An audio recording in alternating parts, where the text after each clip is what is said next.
Hello and welcome back to Hello Daily English. Hi everyone. We are so happy to have you here with us today.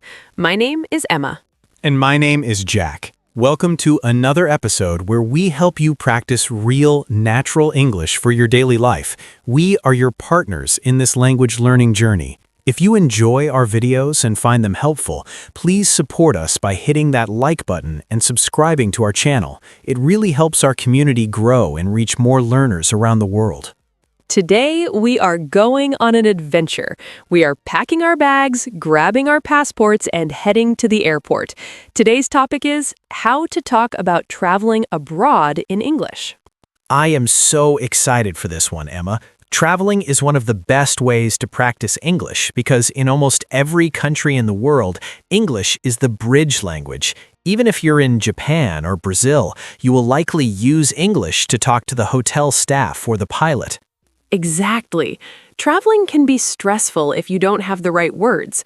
We want to make sure that when you step off that plane, you feel confident, not confused. We are going to cover everything from booking your flight to getting lost in a beautiful new city. But before we take off, we must look back at our last video. We talked about how to talk about birthdays in English, and we loved hearing about your celebrations. We really did. We read about traditions from all over, from eating seaweed soup in Korea to the cake-smashing traditions in other places. We have time to read just one comment today, and this one really made us smile. This comment is from Ahmed in Egypt. Ahmed wrote, "My smart goal for next month is to learn 20 new phrases related to celebrations. My sister is turning 18 in February, and I want to give a short speech in English during her birthday dinner." Ahmed, that is such a thoughtful goal. Turning 18 is a huge milestone, and I'm sure your sister will be so proud to hear you speak English for her. Good luck with the speech. You can do it, Ahmed. Just remember, it's the thought that counts. Now, Emma, let's talk about jet setting. Jet setting. That's a fancy way to talk about traveling to many different countries. But before you can be a jet setter, you have to do the legwork. Legwork means the preparation or the hard work you do before the fun begins. For travel, that means booking. Right. You have to book your flight and your accommodation. Jack, when you book a flight, what are the first things you look for? Well, I always look for a direct flight if possible. A direct flight means the plane goes from your city to the destination without stopping. And the opposite is a connecting flight, or a layover. A layover is when you have to wait in a different airport for a few hours before catching your next plane. Layovers can be exhausting, but sometimes they're cheaper. We call those budget flights. Once you have your plane ticket, or e-ticket, you need a place to stay. You might stay in a hotel, a hostel, or an Airbnb. If you are traveling on a shoestring budget, which means you don't have much money to spend, a hostel is a great choice because you share a room with other travelers. But if you want to splurge, which means to spend a lot of money on something special, you might book a 5-star hotel. I love splurging once in a while. Now, let's talk about the big day. You arrive at the airport. What is the first thing you do, Emma? You go to the check-in desk. This is where you show your passport and your booking reference. The staff will ask you, "Do you have any bags to check?" Checked luggage are the big suitcases that go in the bottom of the plane. Carry-on or hand luggage is the small bag you take onto the plane with you. You have to be careful about the weight limit. If your bag is too heavy, you might have to pay excess baggage fees. That is a very expensive mistake. Then, the staff gives you your boarding pass. This is the piece of paper or the digital code on your phone that lets you get on the plane. It tells you your gate number and your seat number. I always hope for a window seat so I can see the clouds. I prefer an aisle seat so I can get up and walk around easily. After check-in, you go through security. This is where you put your bags through the X-ray machine. They might ask you to remove your shoes or take out your laptop. It can be a bit hectic. Hectic means very busy and fast-paced. But once you are through security, you are in the departure lounge. This is the best part of the airport. You can go to the duty-free shops and buy perfume or chocolate without paying taxes. But don't get too distracted. You have to keep an eye on the departure board. It tells you if your flight is on time, delayed, or, heaven forbid, canceled. Delayed means the plane will be late. Canceled means the plane is not flying at all. When you hear the announcement, Flight 123 is now boarding at Gate 10, it's time to go. You show your boarding pass one last time and walk down the jet bridge onto the plane. The flight attendants will welcome you. Welcome aboard, they say. You find your seat, stow your bag in the overhead compartment, and fasten your seatbelt. Then comes the takeoff. I love the feeling of the plane lifting off the ground. And during the flight, you might hear the captain say, "We are currently cruising at an altitude of 30,000 feet." If the plane shakes a little bit, don't worry. That's just turbulence. It's like a bumpy road in the sky. Finally, the plane lands. You have arrived in a new country. But the journey isn't over yet. You have to go through immigration and customs. This is where you might need the most English. The immigration officer will ask, "What is the purpose of your visit?" You can say, "I am here for tourism," or "I am here on business." They might ask, "How long are you staying?" or "Where are you staying?" Always have your hotel address ready. After you get your passport stamp, which is like a trophy for travelers, you go to baggage claim to find your suitcase. Baggage claim is that moving belt where all the suitcases come out. It's always a relief when you see your bag appearing. Now you are officially in a new country. You need to get to your hotel. You can take a taxi, a shuttle bus, or the subway. If you take a taxi, you should ask, "How much is the fare to the city center?" Or, "Do you use a meter?" Using a meter ensures you pay the fair price based on the distance. When you get to the hotel, you go to the reception or the front desk. "Hi, I have a reservation under the name Emma."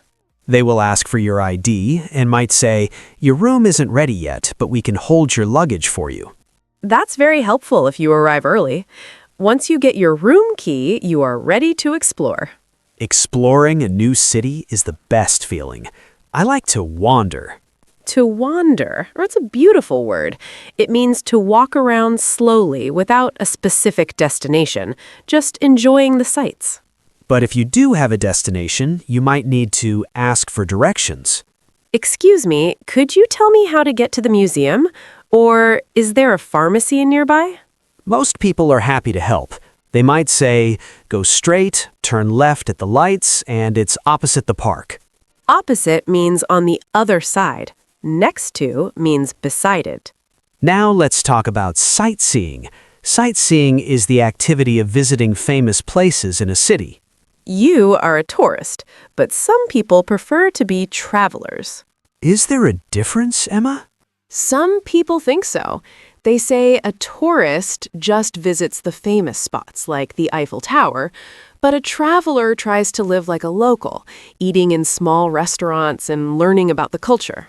I think I'm a bit of both. I want to see the Big Ben, but I also want to find a quiet cafe that no one knows about. That's called going off the beaten path. Off the beaten path. That's a great idiom. It means going to places that are not popular with tourists. It's where you find the hidden gems. Hidden gems, these are wonderful places that are not famous, but are very beautiful or special. While you are exploring, you will definitely want to try the local cuisine. Cuisine is just a fancy word for food. I want to try the local street food. But be careful, sometimes you might get culture shock. Culture shock is that feeling of confusion or surprise when you experience a culture that is very different from your own. It could be the food, the way people dress, or even the way they drive. It's important to keep an open mind. If you have an open mind, you are willing to accept and learn from new things. And don't forget to take souvenirs home. A souvenir is something you buy to remind you of your holiday. It could be a t-shirt, a magnet, or a piece of local art. I have a whole collection of fridge magnets from around the world. Now let's talk about some travel mishaps. A mishap is a small accident or problem. Like losing your passport. That is a major mishap. If that happens, you must go to your embassy. Or missing your train. If you miss your train, you have to go to the ticket office and see if you can exchange your ticket for the next one. Or what if you get ripped off? To get ripped off means to be cheated or charged too much money. This sometimes happens to tourists who don't know the local prices. To avoid this, it's good to do your research before you go. Read blogs, watch videos, like this one, and check reviews.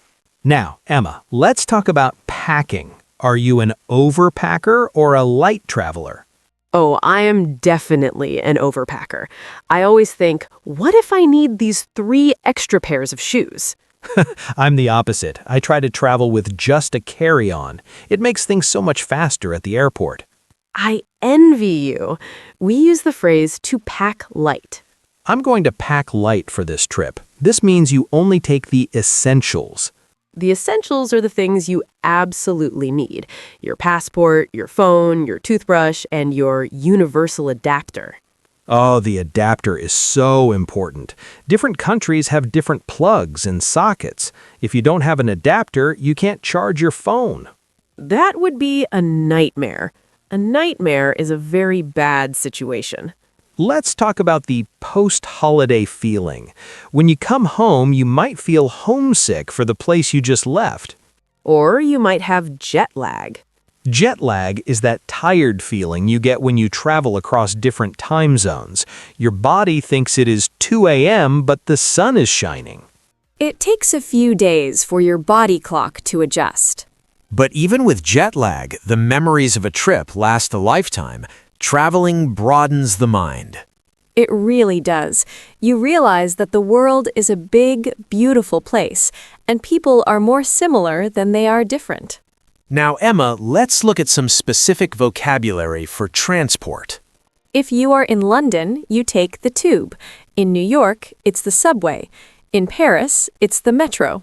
If you want to travel between cities, you can take a coach, a long-distance bus, or a high-speed train.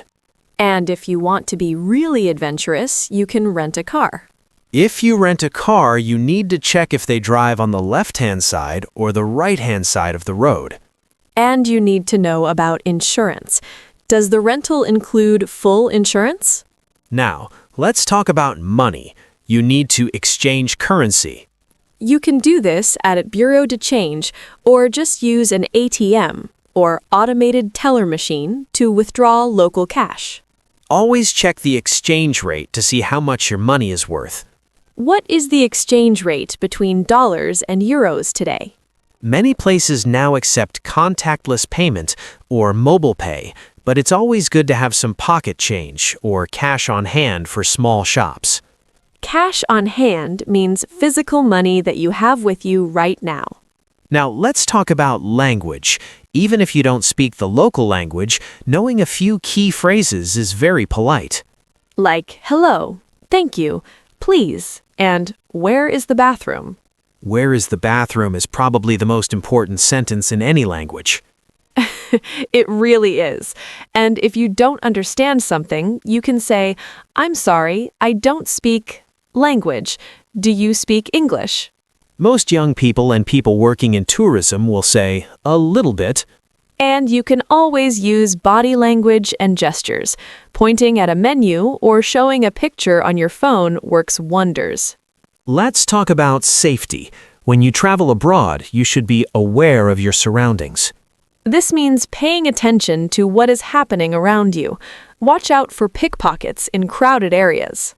A pickpocket is someone who steals things from your pockets or bag without you noticing. To stay safe, keep your valuables, like your phone and wallet, in a secure place.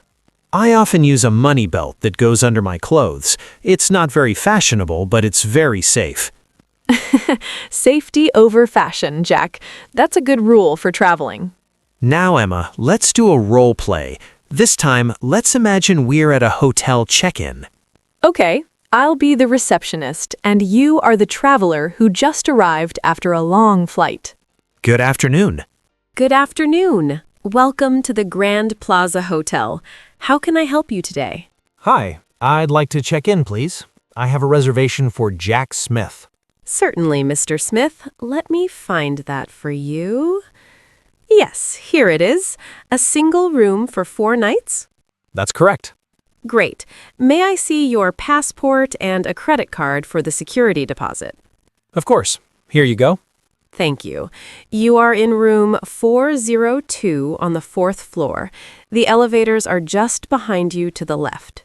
Thank you. Is breakfast included in my stay? Yes, breakfast is served in the dining room from 7 a.m. to 10 a.m. every morning. Perfect. And what is the Wi-Fi password? It's on this card here. Is there anything else I can help you with? Actually, yes. Do you have a map of the city? I'd like to go for a walk later. We do. Here is a map. I've marked the hotel and some nearby landmarks for you. That's very helpful. Thank you so much. You're very welcome. Enjoy your stay. See? Being polite and asking clear questions makes the process so much smoother. Landmarks. That's a good word we used. A landmark is a famous building or object that is easy to see and recognize. Like the Eiffel Tower or the Statue of Liberty. They help you find your way around. Now let's talk about weather. When you travel, the weather can change your plans. What is the forecast for tomorrow? If it's pouring with rain, you might want to visit an indoor attraction, like a museum or an art gallery. But if it's sunny and clear, it's the perfect time for a walking tour. Walking tours are great because a local guide tells you stories about the city as you walk. Some are even free. You just give the guide a tip at the end. A tip is a small amount of extra money to say thank you for good service. Now let's talk about socializing while abroad. If you stay in a hostel, you will meet many fellow travelers. Fellow travelers are other people who are also traveling. It's easy to make friends. You can ask, "Where are you from?" or "Where have you been so far?" Or, do you have any recommendations for things to do here? Recommendations. This is when someone tells you about a place they liked. I highly recommend a little pizza place around the corner.